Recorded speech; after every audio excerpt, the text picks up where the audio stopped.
Hey, what's up, Lightboltjoe here. Today we are going to discuss the brand new 2022 Disney Pixar original film. Came out June 17th, 2022, Lightyear. This stars Chris Evans as the voice of Lightyear, Buzz Lightyear. Uzo Aduba is the voice of Alicia Hawthorne. We have Kiki Palmer as the voice of Izzy Hawthorne.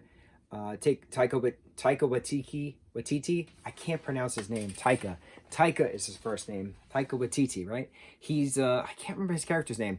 This has a lot of people in it.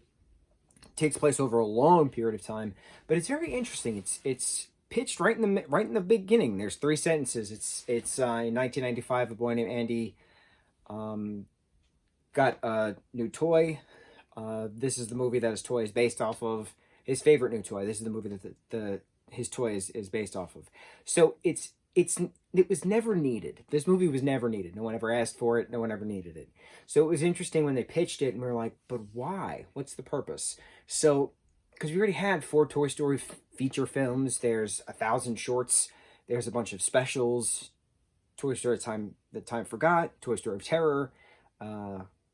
Rex's Party is Party Source Rex is my absolute favorite anything of Toy Story, hands down, without a doubt. It's interesting because the Toy Story franchise has just exploded. There's Toy Story lands in different Disney parks.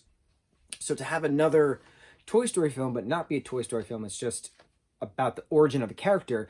It's interesting because it wasn't needed and no one asked for it, but they gave it to us anyway, and I liked it. I really liked the movie. It was a play on certain phrases or mannerisms that we know and love from the toy. But again, the toy is based off this character, so it was kind of reverse engineering, which is interesting. I think of it as a deconstruction. So when a fancy chef tries to do a deconstructed peanut butter and jelly sandwich kind of thing, right? They'll put like a dollop of jam and like a swirl of peanut butter on a plate, and then like put little toast points in each thing, and it's a deconstructed peanut butter and jelly sandwich because it's fancy, right? That's how this movie felt. It felt like a deconstructed version of the toy character that we know and love, but as a actual human character with emotions, with feelings, with growth. The fact that it's spread over 100 years, I thought that was really cool. I like that Buzz learned along the way. He thought he could do something by himself. He could not. He needed a team. He let the team down. He kept going into space to try to figure out hyperspace, different crystal formulas, try to get everybody home, right? Failed miserably along the way. Time has passed. Things have changed. Zurg is now invading this planet that this group have been a part of now for quite some time. So it's a matter of what does Zurg want? Why is Zurg there? Things, right? We know that Zurg is Buzz's dad in the second film. We get that whole interaction with Buzz and his dad. And so it was interesting having the twist on it that it wasn't actually Buzz's dad, but it was a future Buzz from a different timeline trying to get the crystal to go back in time to erase everything that happened. And then our Buzz realizes, hey, well, if I do that, then everybody else who has survived on this timeline and who has lived many lives are not going to exist, and I can't do that to them. I can't erase them. So it was really cool having that change of heart, having that change of pace. Izzy facing her fears of being in space, Socks being a character for both future Buzz, different timeline Buzz, and present Buzz. Very, very cool. Socks, the robotic emotional support robot cat. Perfect. I need all the toys. My father was obsessed with him as well. Hysterical. Meow, meow, meow, meow. Hysterical. Absolutely hysterical. He's the best character in the entire film. What was really cool is, and I don't know if a lot of people picked up on this, the oxygen tanks that they use in the film are the scream canisters that they use in Monsters, Inc. and Monsters University. The scream canisters / the laugh canisters. That was because Pixar's always good at putting things in from other films, you know, because it's all one unit, one family, one universe.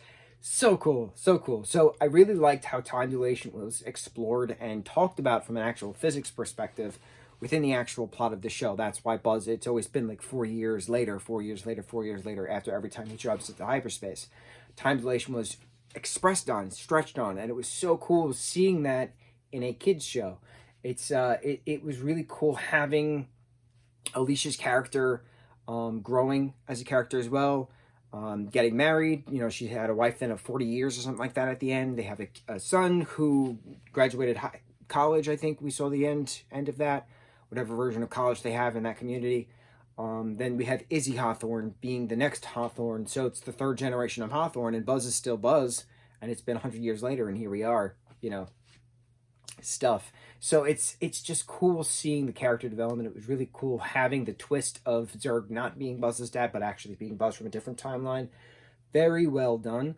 It got so much hate, and I don't understand why. Aside from the fact no one asked for this. No one asked for this movie. And I think that's why a lot of people put hate on it, because nobody asked for it, nobody wanted it. They gave it to us anyway.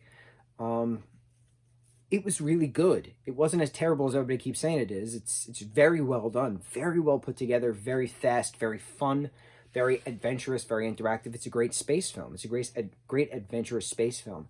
I would love to see a TV series of what happens on that planet, facing the giant bugs, facing the sentient vines, you know, what happens in between the 4-year gaps that buzzes away. That would be a cool TV series to explore upon, because there's over 100 years worth of material then, 100 years worth of stories and adventures. And by the last jump, I think it was a week then since Zorg and his robots were invading the planet. So like, what happened in the initial encounter, right? Things, right? That would be cool to explore upon. You have so much material to then future explore upon. I don't think it'll happen, but this was very well done. I very much so enjoyed this film. On to the next review. Mucho mahalo.